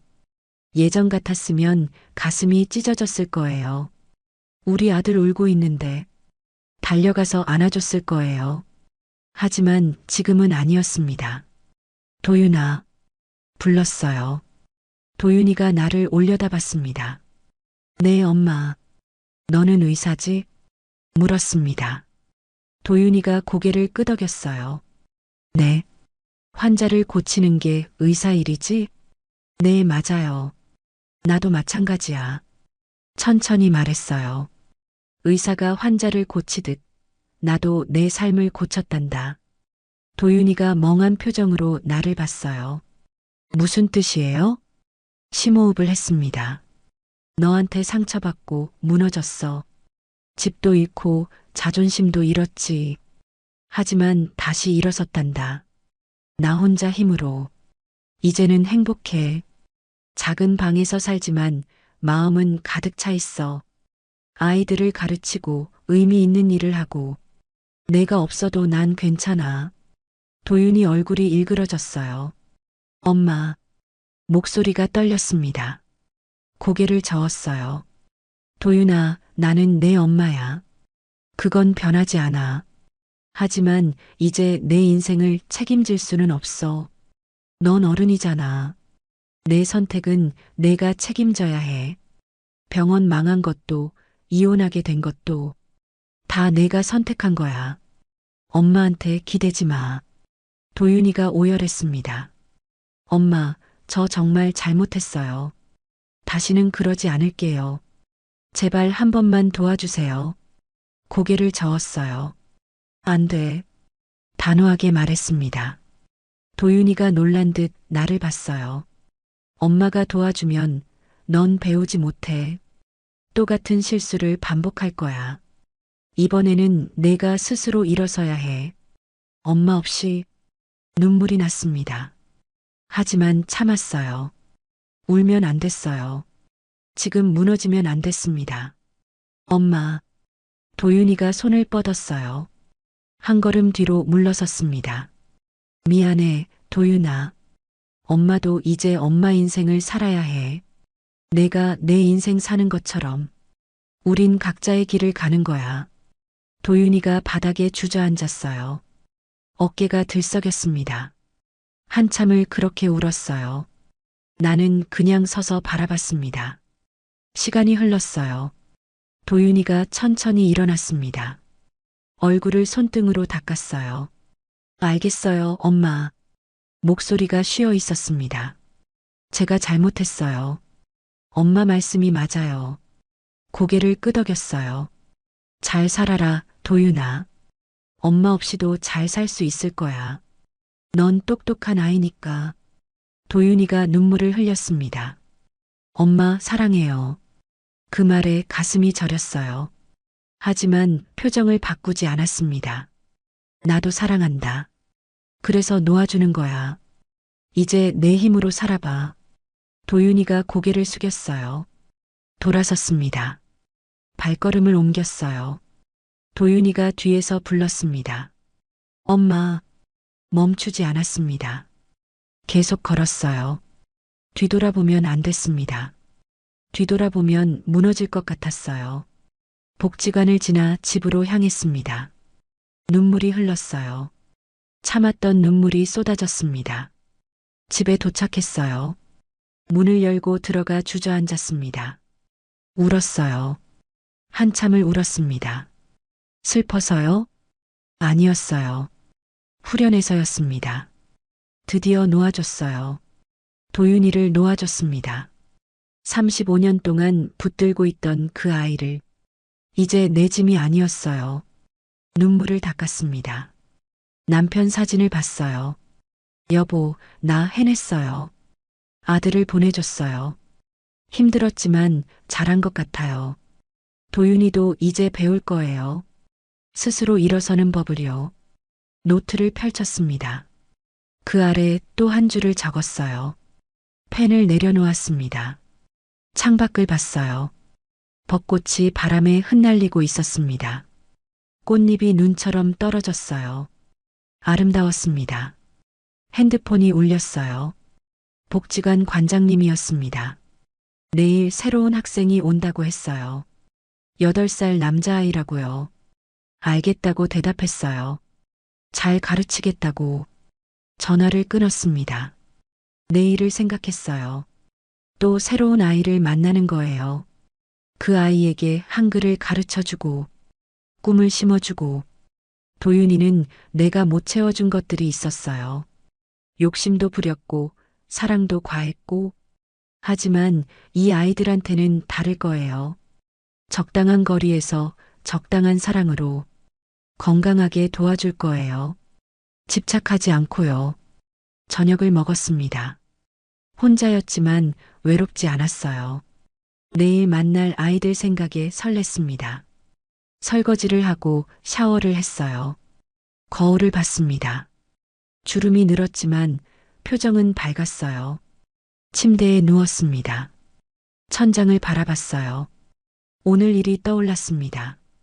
무릎 꿇고 우는 도윤이. 그 모습이 가슴 아팠어요. 하지만 놓아줘야 했습니다. 도윤이도 이제 알 거예요. 세상은 녹록하지 않다는 걸, 엄마 없이는 힘들다는 걸, 하지만 그래도 살아가야 한다는 걸, 나처럼요. 남편 없이 살아온 것처럼, 도윤이 없이 사는 것처럼, 그 아이도 배울 거예요. 눈을 감았습니다. 잠이 왔어요. 평온한 잠이었습니다. 꿈을 꿨어요. 도윤이가 어렸을 때로 돌아가는 꿈이었습니다. 엄마 사랑해요. 그렇게 말하며 웃던 아이. 꿈속에서 나는 그 아이를 안아줬어요. 사랑한다고 말해줬습니다. 하지만 놓아줬어요. 아침이 밝았습니다. 상쾌하게 일어났어요. 창문을 열었습니다. 바람이 들어왔어요. 오늘도 복지관에 가야 해요. 아이들이 기다리고 있습니다. 가방을 챙겼어요. 현관문을 열고 나섰습니다. 계단을 내려가며 생각했어요. 엄마는 엄마대로 잘 살게. 복지관으로 걸어갔습니다. 벚꽃이 흩날리고 있었어요. 꽃잎을 밟으며 걸었습니다. 복지관 문을 열었어요. 아이들이 뛰어왔습니다. 선생님, 환한 얼굴들이었어요. 미소 지으며 인사했습니다. 안녕, 오늘도 열심히 해보자. 아이들이 고개를 끄덕였어요. 교실로 들어갔습니다. 칠판에 글씨를 썼어요. 오늘은 꿈에 대해 이야기해 볼까? 아이들이 눈을 반짝였습니다. 한 아이가 손을 들었어요. 선생님 꿈은 뭐예요? 웃으며 대답했습니다. 선생님 꿈은 너희가 행복한 거야. 너희가 꿈을 이루는 거. 그게 선생님 꿈이란다. 아이들이 한박 웃음을 지었어요. 그 웃음을 보며 생각했습니다. 도윤이 엄마가 아니라 윤정의 선생님으로 사는 자리. 여기가 내가 있어야 할 곳이에요. 수업이 시작됐습니다. 아이들의 목소리가 교실을 채웠어요. 나는 행복했습니다. 1년이 지났어요. 복지관에서 아이들을 가르치고 작은 방에서 책을 읽고 그렇게 하루하루를 살았습니다. 어느 날 아침 우편함에 편지가 와 있었어요. 푸른 등불 장학회. 설레는 마음으로 봉투를 열었습니다. 장학생들이 보낸 손편지였어요. 할머니, 저는 올해 대학에 합격했어요. 할머니 덕분이에요. 윤정이 할머니께 저는 간호사가 되려고 공부하고 있어요. 할머니가 제 인생의 등불이에요. 할머니, 저도 나중에 커서 할머니처럼 남을 도와주는 사람이 될게요. 사랑해요. 눈물이 떨어졌어요. 아이들이 꿈을 이루고 있었습니다. 여보, 봤어요? 우리 집이 이렇게 많은 아이들의 꿈이 됐어요. 편지를 가슴에 안았습니다. 이게 진짜 재산이구나 싶었어요. 며칠 뒤 관장님이 저를 부르셨어요. 선생님, 좋은 소식이 있어요. 올해의 자원봉사자상 후보에 오르셨어요. 깜짝 놀랐습니다. 저요? 1년 동안 헌신적으로 아이들을 가르친 공로를 인정받으셨어요. 며칠 뒤 전화가 왔어요. 수상자로 확정됐다고 했습니다. 시상식 날이 왔어요. 시청 대강당에 사람들이 가득했습니다. 복지관 아이들이 앞자리에 앉아 있었어요. 선생님, 손을 흔들었습니다. 옛 제자들도 장학생들도 와 있었어요. 드디어 제 차례가 왔습니다. 교육부문 올해의 자원봉사자 윤정혜 선생님. 일어나 무대로 걸어갔어요. 박수 소리가 울렸습니다. 시장님이 상패를 건네주셨어요. 소감을 말씀해 주세요. 심호흡을 했습니다. 저는 오랫동안 누군가의 엄마로만 살았습니다. 누군가의 며느리로만 살았어요. 제 이름은 중요하지 않았습니다. 하지만 1년 전 모든 걸 잃었습니다. 집도 아들도 믿음도. 그때 깨달았어요. 나는 누구인가? 나는 윤정희입니다. 한 사람의 인간이고 한 명의 교사예요. 그걸 다시 발견했습니다. 복지관 아이들을 가르치며 배웠어요.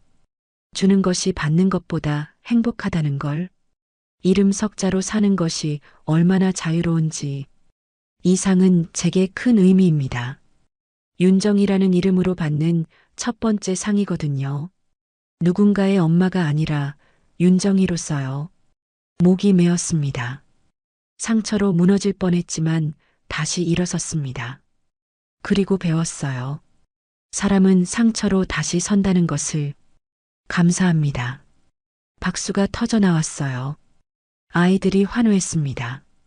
선생님 사랑해요. 무대에서 내려오는데 객석 뒤쪽이 보였습니다. 심장이 멎는 줄 알았어요. 도윤이가 서 있었습니다. 정장을 입고 박수를 치고 있었어요. 눈이 마주쳤습니다. 표정을 읽을 수 없었어요. 슬픈 건지 자랑스러운 건지. 하지만 박수는 진심으로 보였습니다. 미소 지었어요. 작게요. 용서는 아니었습니다. 하지만 원망도 아니었어요. 잘 지내라는, 각자의 길을 잘 가라는 그런 의미의 미소였어요. 도윤이도 작게 고개를 숙였습니다. 그리고 돌아서 나갔어요. 홀가분했습니다.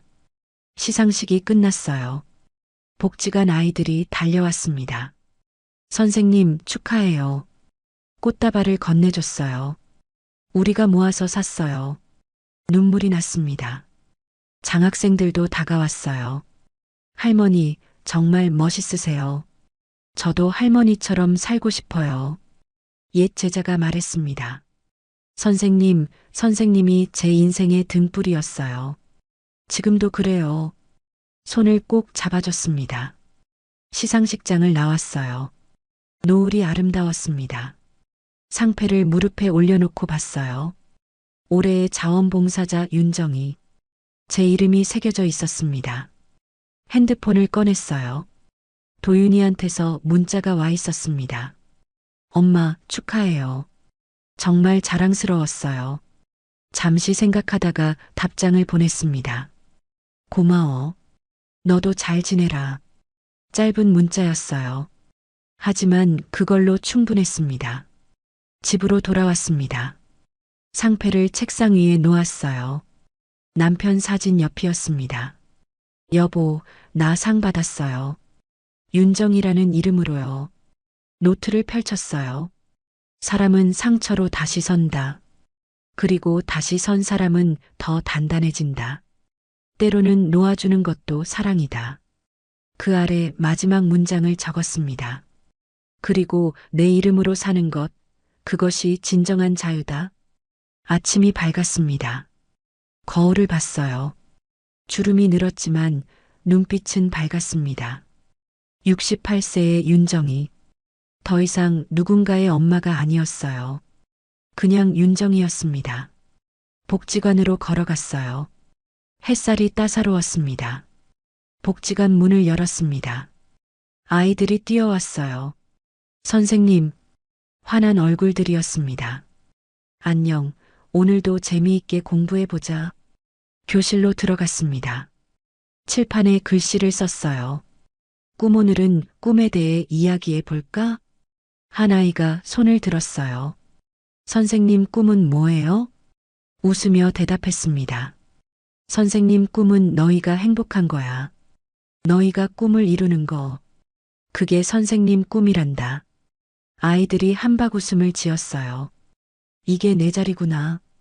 도윤이 엄마가 아니라 윤정의 선생님으로 사는 자리. 그날 저녁 창밖을 봤습니다. 별이 떠올랐어요. 반짝이는 별들. 저 별들처럼 나도 빛나고 있었습니다. 이제 묻지 않아요. 나는 누구인가? 나는 윤정이니까요. 도윤이 엄마도 영국이 아내도 아니었습니다. 그냥 윤정이. 한 사람의 인간. 한 명의 교사. 그걸로 충분했어요. 잠이 들기 전 마지막으로 생각했습니다. 여러분이라면 어떻게 하셨을까요? 아들에게 모든 걸 주고 살다가 배신당했을 때 다시 일어설 수 있었을까요? 나는 일어섰어요. 힘들었지만 해냈습니다. 그리고 지금 더 행복해요. 창가에 햇살이 스며들었습니다. 따스한 빛이었어요. 그 빛 속에서 미소 지었습니다. 이제 나는 윤정이로 살아갑니다. 누구의 뒤에 서 있는 사람이 아니라 당당하게 내 이름으로. 그렇게 노년의 자존과 자유를 찾았습니다. 상처로 무너졌지만 상처로 다시 섰어요. 그리고 지금 나는 빛나고 있습니다. 여러분도 기억하세요.